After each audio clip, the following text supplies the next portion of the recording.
नमस्कार, आप देख रहे हैं जेएमडी न्यूज और मैं हूं आपके साथ शुभांगी पांडे। स्वागत करती हूं आपका हमारे खास प्रोग्राम में जिसका नाम है हेल्थ मंत्रा। और आज हम बात करने वाले हैं हमारी आंखों के बारे में, जिस पर चर्चा के लिए आज हमारे साथ स्टूडियो में मौजूद है शंकर कार्तिक नेत्रालय से डॉक्टर नेहा सक्सेना जी। मैम, बहुत बहुत स्वागत है आपका। Thank you. तो हमारे शरीर के सबसे खास और नाजुक अंगों में से एक होती हैं आंखें। अगर इनका ख्याल न रखा जाए तो छोटी सी परेशानी जिंदगी भर की तकलीफ बन सकती है। लेकिन लोग आंखों की सेहत पर उतना ध्यान नहीं देते जितना उन्हें देना चाहिए। यही वजह है कि उम्र बढ़ने के साथ साथ कई लोग आंखों की गंभीर बीमारियों का शिकार हो जाते हैं। और आज ऐसी ही कुछ समस्याओं के बारे में हम जानेंगे मैम से। मैम, सबसे पहले तो आपसे जानना चाहेंगे कि जब आंखों में तेज दर्द हो या लालपन हो तो क्या आंखों का चेकअप कराना चाहिए? बिल्कुल, इसमें तो सोचने जैसी बात ही नहीं है। अगर दर्द के साथ लाल हो रही है आंखें तो कुछ ना कुछ प्रॉब्लम है, तभी हो रही है। तो इंस्टेड कि आप उसका खुद से कुछ ड्रॉप्स लेके इलाज शुरू करें, बेहतर होगा। किसी डॉक्टर से कंसल्ट करें। हो सकता है कुछ छोटी प्रॉब्लम हो, एलर्जीज हो, कुछ हो, लेकिन कुछ बड़ी समस्या भी हो सकती है। तो हमेशा ये बेहतर रहता है कि किसी एक्सपर्ट से आप ये ओपिनियन लें और फिर उसका ट्रीटमेंट कराएं। मैम, आजकल ग्लूकोमा की जो समस्या है वो बहुत बढ़ रही है, तो क्या आंखों की जो रोशनी है उसका संबंध हो सकता है ग्लूकोमा से? बिल्कुल बिल्कुल। इंडिया में जो सबसे कॉमन कारण है रोशनी कम होने का, वो हम कहते हैं मोतियाबिंद जी। पर उससे भी ज़्यादा डेंजरस और सेकंड कॉमन कारण है समलवाय। और डेंजरस इसलिए क्योंकि मोतियाबिंद का आप ऑपरेशन करते हैं, रोशनी आ जाती है भाई, लेकिन समलवाय के बीमारी में जो डैमेज हो जाए वो परमानेंट है। तो रोशनी जो गई वो वापस नहीं आ सकती। बीमारी का ऐसा कोई इतना सिम्टम भी नहीं है, तो अगर जल्दी पकड़ा नहीं गया तो बाय द टाइम जब तक आपकी रोशनी कम होती है, बीमारी ऑलरेडी अपनी एडवांस आगे की स्टेज पे पहुंच चुकी होती है। तो इसलिए बहुत ज़रूरी है कि आप अपना रूटीन चेकअप कराएं और इस बीमारी को जल्दी से जल्दी हम पकड़ के उसका इलाज शुरू कर पाएँ। मैम, अगर कोई नॉर्मल इंसान है, अगर उसको पता करना है कि उसको ग्लूकोमा की प्रॉब्लम है, तो वो किस तरीके से इसे पता कर सकता है?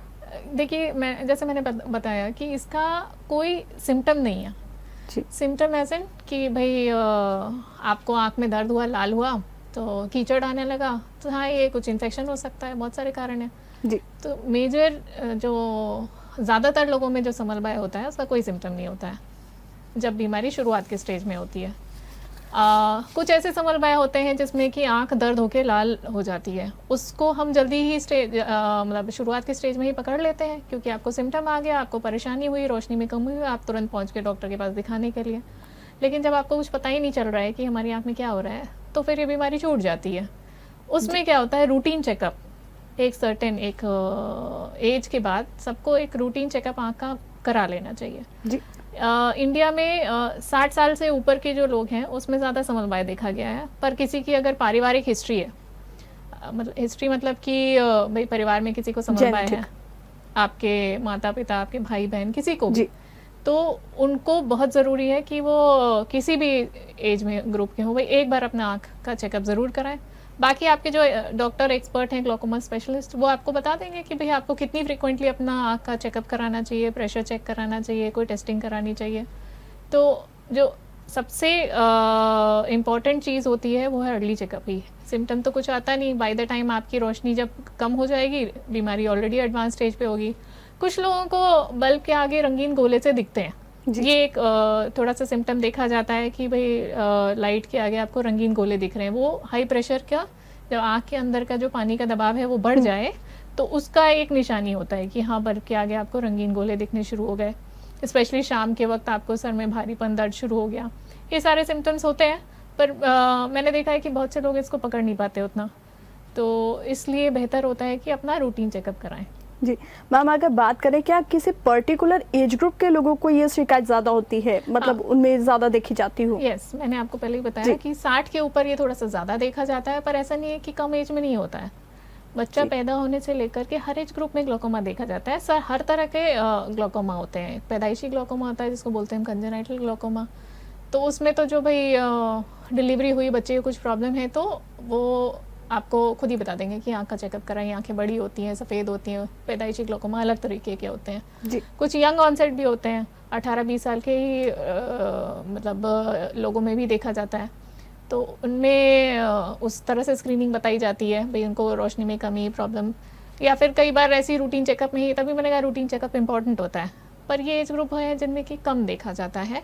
अगर कोई फैमिली हिस्ट्री है, आपके माता पिता भाई बहन, तो फिर एज क्राइटेरिया थोड़ा सा हम और कम कर देते हैं। भाई हम 20 साल के ऊपर ही अगर मतलब फैमिली हिस्ट्री रही है तो किसी किसी को 20 साल के ऊपर ही देखते हैं, 40 साल के ऊपर तो मैंडेटरी बताते हैं, प्लस 60 इयर्स के ऊपर तो हम इन जनरल सभी को बोलते हैं कि भाई अपना रूटीन चेकअप आप करा ही लें 6 महीने साल भर में एक बार।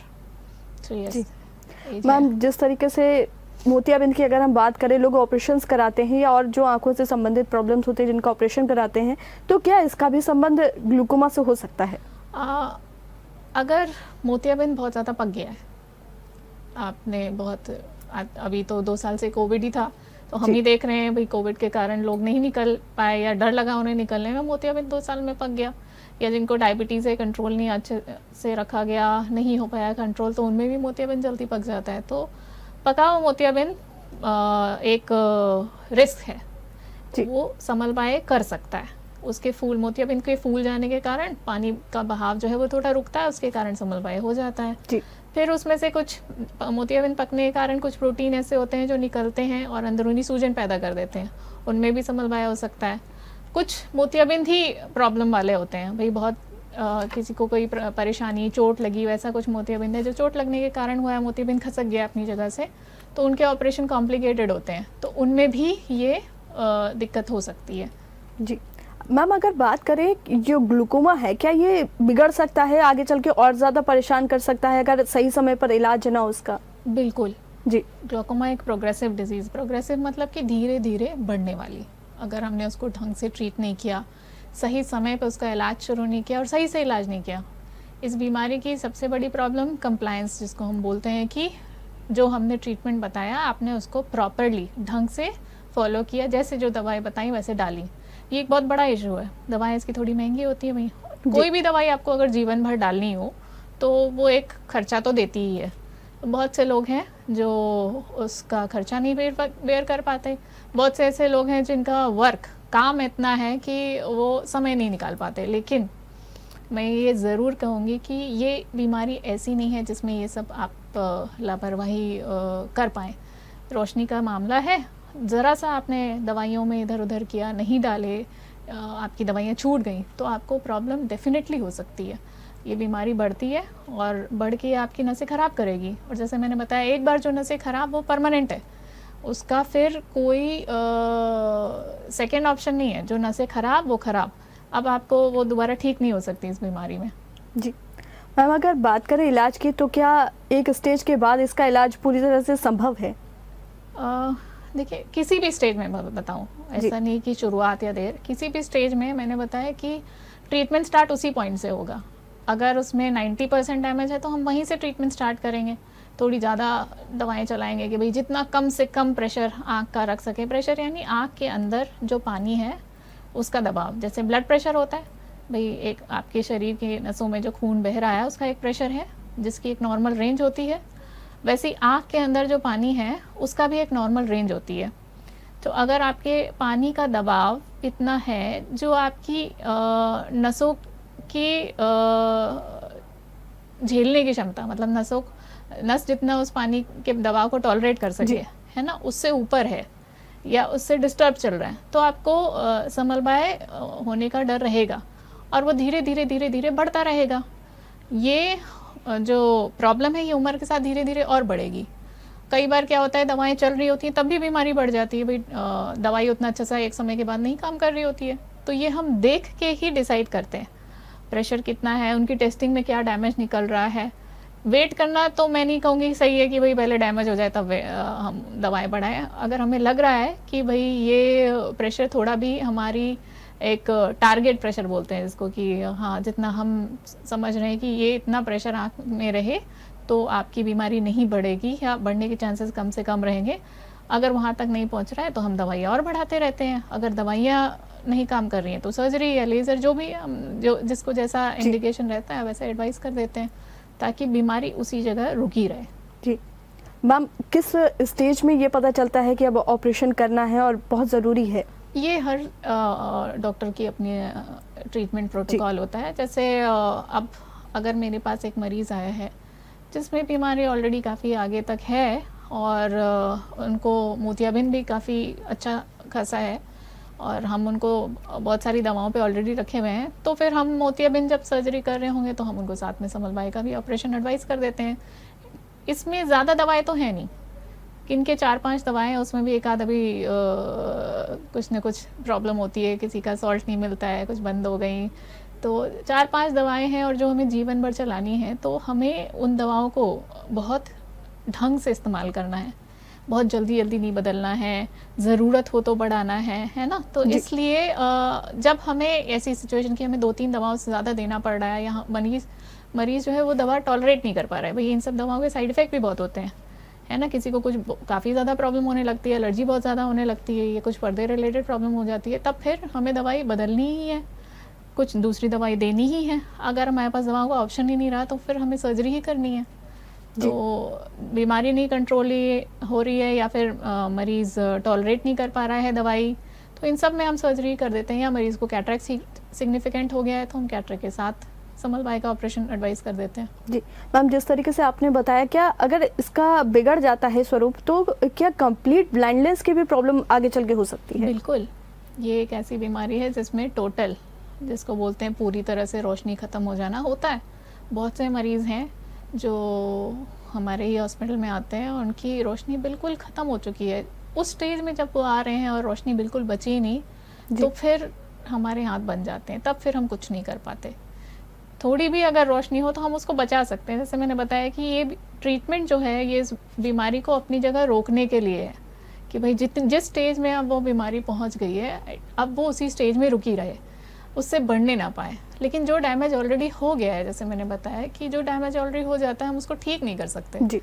तो यस, इससे ब्लाइंडनेस होता है। इसलिए लोगों को और भी ज़रूरी है इसकी अवेयरनेस, जागरूकता होना इस बीमारी की, रूटीन चेकअप कराना इस बीमारी के लिए। स्पेशली अगर आपको रिस्क फैक्टर मतलब कि जिनमें समलबाएं होने के चांसेस ज़्यादा रहेंगे, जैसे बड़े चश्मे का नंबर जिनको होता है, परिवार में हिस्ट्री जिनको होती है, डायबिटीज़ जिनको बहुत ज़्यादा अनकंट्रोल रहता है, या कोई आँख के अंदर की सूजन की प्रॉब्लम हमेशा रहती है, उन सबको, या कुछ दवाएं भी ऐसी होती हैं जो समलबाएं करती हैं, जैसे स्टेरॉइड्स होता है। अक्सर बहुत सी ऐसी बीमारियों में स्टेरॉइड दिया जाता है, स्किन प्रॉब्लम होती है, कुछ अंदर की भी प्रॉब्लम्स होती हैं जिसमें स्टेरॉइड चलता है, वही ट्रीटमेंट ही होता है। तो उनमें भी हमको देखना पड़ता है कि भाई उन्हें समलबाई की समस्या तो नहीं डेवलप हो रही है। जी मैम, अगर इसके लक्षण की बात करें तो क्या उल्टी आना या सर घूमना इसके लक्षण हो सकते हैं? अगर आँख के अंदर, जैसे मैंने पानी का दबाव बताया था, उसको हम इंट्राओक्यूलर प्रेशर बोलते हैं, एक सीमा के ऊपर होता है, बहुत ज़्यादा प्रेशर। हाँ, हम अगर बोलें कि से कम नॉर्मल है और आपका 40, 50, 60 का प्रेशर है, जब इतना ज़्यादा प्रेशर हो जाता है तो हाँ, कुछ लोगों को बहुत ज़्यादा सर में दर्द और उल्टी हो सकती है ना। लेकिन हाँ भाई है कि ये इतना प्रेशर हो कि आपको इतनी प्रॉब्लम दे, तब फिर हाँ, कुछ इसकी दवाएं भी हैं जो हम चलाते हैं, उनके कारण भी किसी को उल्टी हो जाती है। तो दोनों ही हैं, दवा भी करती है और बीमारी भी करती है। मैम, आंखों में अगर लालपन है या पानी आ रहा है, चुभन हो रही है, खुजली हो रही है, तो क्या आंखों में एलर्जी का भी प्रॉब्लम हो सकता है? इसको चेक कराना चाहिए। बिल्कुल हो सकता है जी। इंडिया के अब तो प्रदूषण का लेवल तो सभी जगह बढ़ गया है जी। तो जो पॉल्यूटेंट्स है, जिसको बोलते हैं, प्रदूषण जो कर रहे हैं हवा में ही है, तो उनसे एलर्जीज हो रही हैं काफ़ी ठीक ठाक मात्रा में। एलर्जी के पेशेंट्स देखते हैं हम, तो जिसमें खुजली एक बहुत कॉमन सिम्टम है जो हमें एक आइडिया देता है कि हाँ, इनको एलर्जी हो सकती है। और सूखापन तो मुझे लगता है इन जनरल 90% लोगों को हो ही रहा है। एक तो स्क्रीन है, जिस भी तरह का स्क्रीन, स्पेशली फ़ोन, आजकल तो स्मार्टफोन भी बहुत अच्छे आ रहे हैं, तो बच्चे भी देख रहे हैं, बड़े भी देख रहे हैं, सभी देख रहे हैं, तो उससे ड्राइनेस हो रही है, ड्राइनेस से इरिटेशन हो रहा है, प्लस थोड़ी बहुत एलर्जी अगर ये वातावरण अगर हम देखें तो वो और आपका ड्राइनेस बढ़ा रहा है। तो ये सारे चीज़ें मिलके यही खुजली, पानी, लाली, ये सब करते हैं। तो यस, एलर्जीज़ हैं और उसका ट्रीटमेंट है। एलर्जी को भी हम जड़ से नहीं हटा सकते हैं। मेन इसका ट्रीटमेंट होता है कि आप एलर्जी जिससे हो रही है उससे बचें, पर आप हवा से कैसे बचेंगे? बिल्कुल सही कहा आपने कि हवा से कैसे बचेंगे, क्योंकि जो चीज़ें एलर्जी पैदा कर रही हो तो होंगी ही। खैर, यहाँ पर मैम एक छोटे से ब्रेक के लिए रुकते हैं और ब्रेक के बाद भी लगातार हमारी चर्चा जारी रहेगी। ब्रेक के बाद स्वागत है आपका और लगातार हम चर्चा कर रहे हैं हमारी आंखों के बारे में और नेहा मैम हमारे साथ मौजूद है शंकर कार्तिक नेत्रालय से, जो कि आंखों की काफ़ी अच्छी एक हॉस्पिटल है जहां पर लगातार कई सफल इलाज भी किए गए हैं। और इसी पर आज हमारी चर्चा हो रही है ग्लूकोमा के बारे में और आंखों की जो एलर्जीज है उनके बारे में और जो ड्राइनेस है उसके बारे में। मैम, कुछ लोगों में एक ये मिथ रहता है या कहने की समस्या रहती है कि उनको ये नहीं समझ में आता है कि अगर उनके सर में दर्द हो रहा है तो ये जो प्रॉब्लम है वो न्यूरो से रिलेटेड है या फिर आंखों से रिलेटेड है, तो इसको किस तरीके से जज कर सकते हैं? ये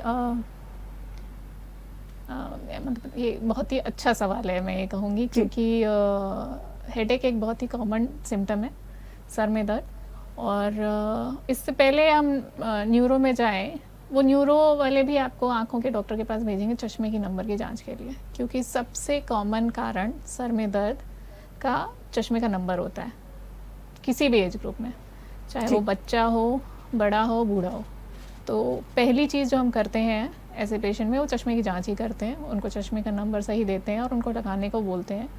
यदि इसके बाद भी उनको सर में दर्द बना हुआ है तब फिर हम और भी चीज़ें देखते हैं आँख में। आँख के अंदर सब कुछ ठीक है तो फिर हम एक रेफरल लेटर देते हैं न्यूरो को कि भाई आप जांच करें और देखें कि आँखों में सब कुछ ठीक है तो फिर सर में दर्द क्यों हो रहा है। जी, कुछ लोग मैम ऐसे होते हैं जिनको हेडेक की प्रॉब्लम होती है या भीषण सर दर्द होता है, तो क्या उनको आंखों से रिलेटेड कोई गंभीर प्रॉब्लम हो सकती है? हाँ, ग्लोकोमा का भी एक सिम्टम होता है समर बाय का कि भाई तेज सर में दर्द हो।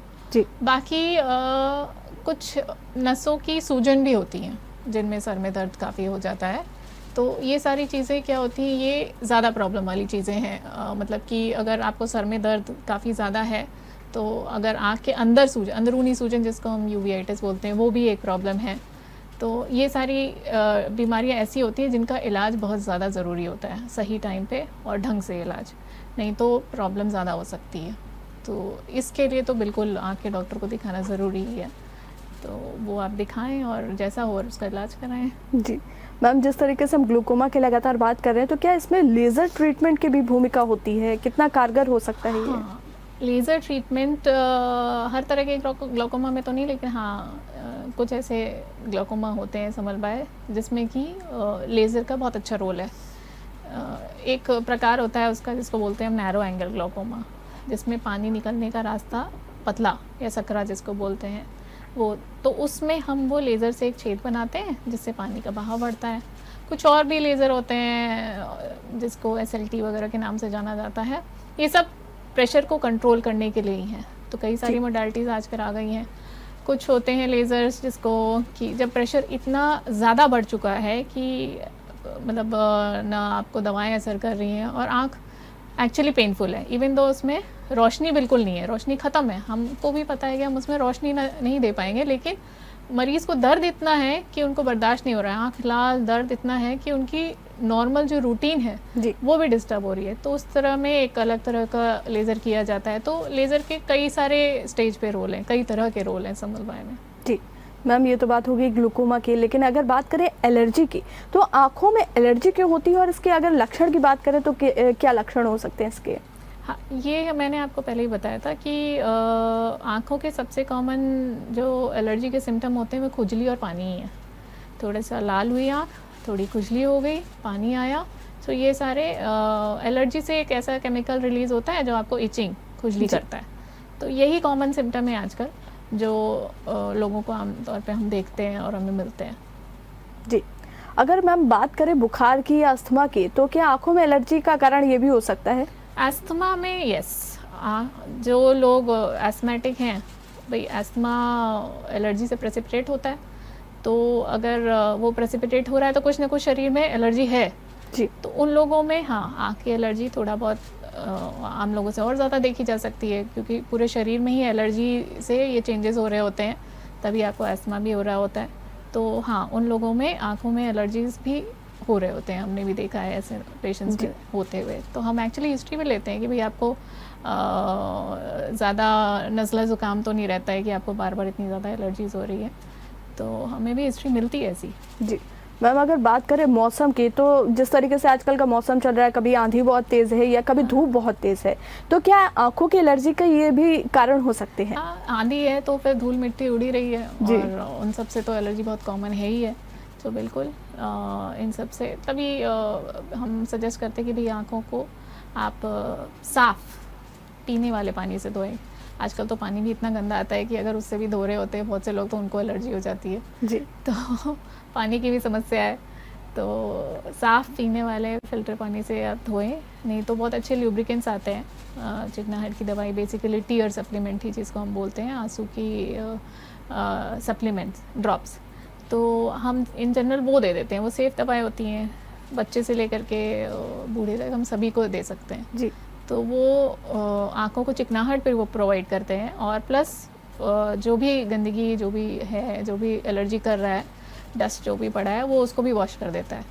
तो हाँ, ये सारी चीज़ें हैं जो कर सकते हैं। मैम, एक मिथ ये भी है कि पेट्स से भी काफ़ी एलर्जी फैल जाती है आँखों की, क्या ये सच है? पेट्स में ऐसा है, जिनको होती है उनको होती है, और जिनको नहीं होती, भाई ऐसा तो नहीं होता कि पेट एलर्जी नहीं होती है। जिनको पेट एलर्जीज हैं उनको हो सकता है जी। उनके हेयर से, उनकी मतलब बेसिकली हेयर फॉल ही होता है ज़्यादातर। तो हाँ, देखा जा सकता है, पर मैंने बहुत ज़्यादा तो नहीं देखा। It's not very common. Smoking की अगर मैम बात करें तो? स्मोकिंग का रिलेशन कुछ अलग टाइप की बीमारियों से है।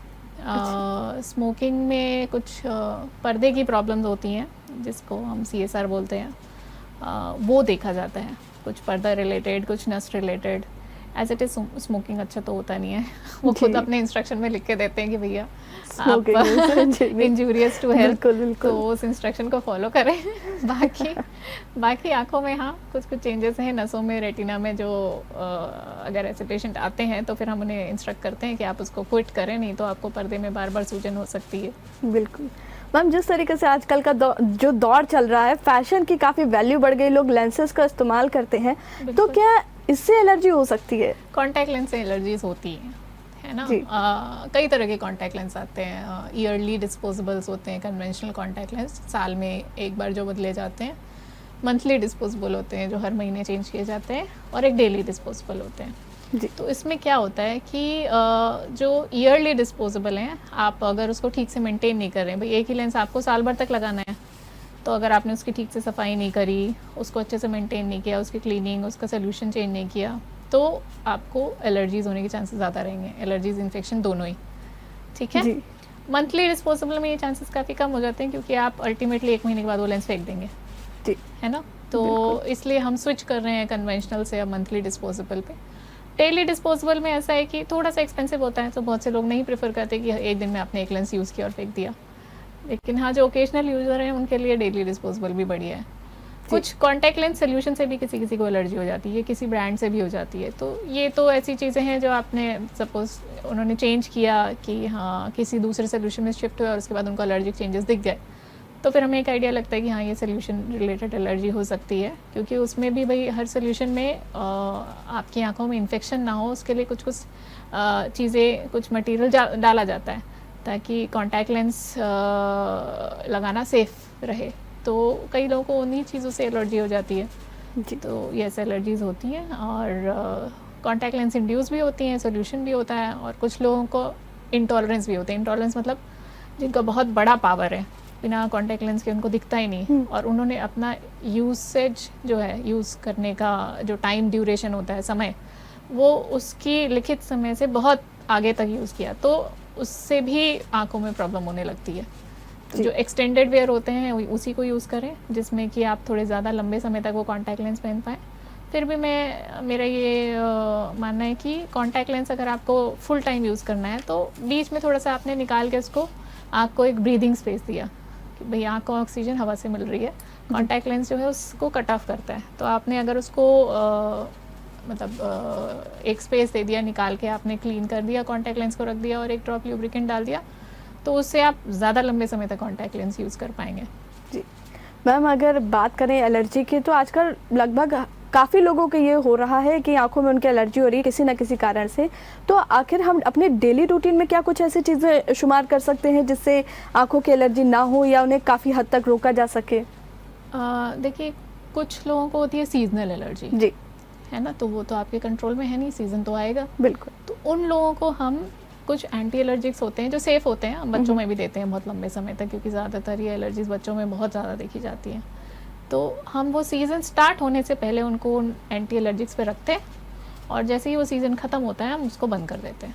जी, तो ये तो दवा रिलेटेड हो गया। बाकी अब जैसे कि आपको पता है कि आंधी चली, मैं आंधी से ही आई हूँ और डेस्क से मुझे एलर्जी होना है, तो आप जब आए हैं तो आप आँख को अच्छे से धोएं। कुछ मैंने लुब्रिकेंट्स भी बताए थे जो वॉशिंग इफेक्ट देते हैं, वे उसको अच्छे से डाल लिया आपने, तो जितनी कम देर के लिए वो एलर्जिक एजेंट सब्सटेंस, चाहे वो धूल हो कुछ भी हो, आँख में रहेगा, उतना ही कम एलर्जी का रिएक्शन होगा आपको। जी, तो आँख को धोना, अगर आपको हो गया मान लीजिए एलर्जी इरिटेशन हो रहा है, तो ठंडी सिकाई बहुत काम करती है। उससे आपको खुजली का अर्ज, खुजलाने की जो इच्छा होती है ना कि भाई बहुत खुजली हो रही है और आप उसको मसलने लगते हैं, वो एक्चुअली नहीं करना चाहिए। ठंडी सिकाई करिए, वो ज़्यादा बेटर है, उससे रिलीफ ही मिलता है आपको। बिल्कुल। तो यस, मैम ये तो बात होगी एलर्जी की। अगर बात करें ड्राई आई की, तो ये क्यों होता है और कब पता चलता है कि हमारी आंखों में जो चिकनाई है वो कम बन रही है? ड्राई है तो मैंने बताया कि 90% लोगों को आजकल हो ही रहा है, बिकॉज ऑफ स्क्रीन, गैजेट। 2 साल कोविड में बैठ के हम सभी ने वही काम किया। तो उसमें क्या है, सिम्टम्स होता है पानी निकलना। लोगों को लगता है कि आँख जब सूख रही है तो पानी क्यों निकलेगा।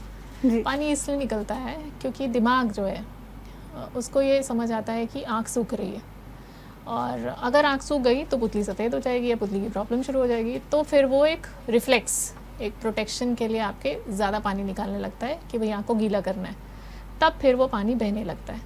तो उस रिफ्लेक्स को ख़त्म करने के लिए जैसे ही हम आंसू का सप्लीमेंट दे देंगे, आँख में आंसू भर देंगे, तो वो जो पानी निकल रहा है वो अपने आप बंद हो जाएगा। तो पानी गिरना भी एक सिम्टम है ड्राइनेस का। जी, इरिटेशन, खुजली, कुछ गड़ना, ऐसा लगना कि हमारी आँख में धूल या कुछ चला गया है जो हमें इरिटेट कर रहा है, तो आप बार बार उसको निकालने की कोशिश करेंगे, पर अल्टीमेटली वो भी आंसू की कमी होती है ना। जी, अब मैं अपने मरीज़ों को एक एग्जांपल देती हूँ कि आप नंगे पैर यहाँ टाइल्स पे चलें और यही नंगे पैर आप रोड पे चलें, दोनों में फ़र्क है। यहाँ आपको कुछ नहीं पता चलेगा, सब कुछ स्मूथ है, लेकिन रोड में आपको काफ़ी गड़न होगी, पैरों में पता चलेगा कि आप चल रहे हैं, है ना। तो वही है सेम आँख के, अगर आँख में आंसू अच्छे से हैं तो वो चिकनाहट बनी हुई है, पलक जब भी चलेगी तो वो ऐसा होगा जैसे कि आप टाइल्स पे चल रहे हो, जी, आराम से, कोई दिक्कत नहीं होगी। लेकिन अगर वो आंसू नहीं है, वो ग्रीजीनेस, वो चिकनाहट नहीं है, तो फिर वो रगड़ेगी पुतली को, उसकी सतह को। पुतली है पेन सेंसिटिव, है ना, उसमें बहुत सारे नस होते हैं, नर्व सप्लाई उसकी अच्छी होती है, तो जैसे ही वो रगड़ेगी आपको पेन शुरू होगा, उससे लाली भी आ सकती है, उससे गड़न भी हो सकती है, तो ये सारे सिम्टम्स आने लगेंगे। जी। मैम कुछ लोगों की आदत होती है कि बार बार वो अपनी आंखों को छूते हैं या मलते हैं, तो क्या इससे भी सूखापन हो सकता है? ये एक साइकिल है। जी, उनको इरिटेशन, सूखापन हो रहा है तो उन्हें लग रहा है कि आँख को टच करें, कुछ करें तो ठीक हो जाएगा, तो उस वक्त थोड़ा सा मोमेंटरीली उनको ठीक लगता है कि हाँ ठीक है, चलो टीयर फिल्म स्प्रेड होगी। आँख बंद करने से बेसिकली आंसू की परत आ जाती है, लेकिन थोड़ी देर बाद फिर से इरिटेशन होगी, क्योंकि आपके रगड़ने से अल्टीमेटली अगर एलर्जी है आपको तो खुजली हो रही है, तो आप तो उसको रगड़ेंगे ही। वो तभी मैंने कहा ठंडी से कई काम करती है, रगड़ने से वो केमिकल्स जो एलर्जी के हैं और ज़्यादा रिलीज़ होते हैं, तो थोड़ी देर बाद और ज़्यादा खुजली होगी आपको, फिर और ज़्यादा रगड़ेंगे तो और पलक में सूजन वूजन आ जाएगी। तो इसलिए रगड़ना अच्छा तरीका नहीं है, आप उसकी ठंडी सिकाई करें। किसी किसी को धुंधलापन भी होने लगता है। आँख का जो आंसू का परत है वो आपकी क्लैरिटी, विजन की क्लैरिटी बनाने के लिए भी है, तो अगर आंसू जैसे ही गायब होंगे आपको ब्लर होगा थोड़ी देर के लिए, फिर आप पलक चलाएंगे तब आपको फिर से इमेज क्लियर हो जाएगी, फिर थोड़ी देर में ड्राई हो जाएगा तो फिर आपको ब्लर होगा। तो ये भी एक बहुत कॉमन सिम्टम है जिसमें लोगों को लगता है कि उनको चश्मे का नंबर आ रहा है, पर अल्टीमेटली ड्राइनेस होती है। जी। मैम आजकल युवाओं में ये जो प्रॉब्लम है बहुत ज़्यादा बढ़ रही है, ऐसा क्यों? फ़ोन जी, सबके पास है, आपके पास भी है, हमारे पास भी है। तो फ़ोन में क्या होता है, एक तो हम पास रखते हैं और उसमें जो फॉन्ट होता है वो छोटा होता है ना। जी, आप पास रख के आप फ़ोन देख रहे हैं, फ़ॉन्ट बढ़ा नहीं सकते क्योंकि इमेज तो बाहर चली जाएगी जैसे ही फ़ॉन्ट बढ़ाते हैं, तो वो आंखों पे स्ट्रेन डाल रहा होता है। प्लस कोई भी काम जब हम कंसंट्रेशन से कर रहे हो, पढ़ रहे हो, तो हमारा ब्रेन इंगेज है उस काम में। तो ये जो ब्लिंकिंग है ना, ये एक रिफ्लेक्स है, क्योंकि ब्रेन अब दूसरे काम में इंगेज हो गया तो ये ब्लिंकिंग कम हो जाती है ऑटोमेटिकली। तो कई सारी चीज़ें हैं, जब फिर अब जैसे ये ब्लिंक कम हुआ तो आंसू की परत जो नॉर्मली आनी चाहिए थी अब वो नहीं आ रही है, तो ड्राइनेस आ रहा है ना। आप बहुत देर तक उतना छोटा सा पढ़ने की कोशिश कर रहे हैं और आप अपने पास की मसल्स जो काम कर रही हैं उनको टाइम नहीं दे रहे रिलैक्स होने का, तो प्रॉब्लम शुरू हो जाती है। तो ये सारी चीज़ें मिलके आपको ड्राइनेस, या अगर आप कंप्यूटर पे बहुत देर काम कर रहे हैं तो कंप्यूटर विजन सिंड्रोम हम उसको बोलते हैं, वो करते हैं, जिसमें सिम्टम है यही हेडेक, आई स्ट्रेन, है ना, पानी गिरना, गड़ना, ये सारे उसके ही सिम्टम्स हैं। जी मैम, सब कुछ तो हम करते हैं लेकिन कहीं ना कहीं अपने डेली रूटीन में अपनी आँखों को भूल जाते हैं, तो आप चलते चलते हमारे दर्शकों को क्या कुछ बताना चाहेंगी? अभी लास्ट बात फ़ोन की हुई है तो मैं ये कहूँगी, देखिए अब लाइफ हमारी ऐसी डिपेंडेंट है गैजेट्स पे, तो वो बंद तो नहीं हो सकता, लेकिन हम क्या कर सकते हैं कि हम उसका यूसेज आराम से करें। उसके लिए हर 20 मिनट के बाद आपने, सपोज़ आपको बहुत देर 4-5 घंटे लैपटॉप पे काम करना है या ऑनलाइन क्लास ही चल रही है और आपके पास लैपटॉप नहीं, आप फ़ोन पे कर रहे हैं, तो 20 मिनट आपने अगर उसको देखा तो 20 सेकंड का एक ब्रेक लेना है ना। 20 सेकंड इतना ज़्यादा टाइम नहीं होता है, हर कोई ले सकता है।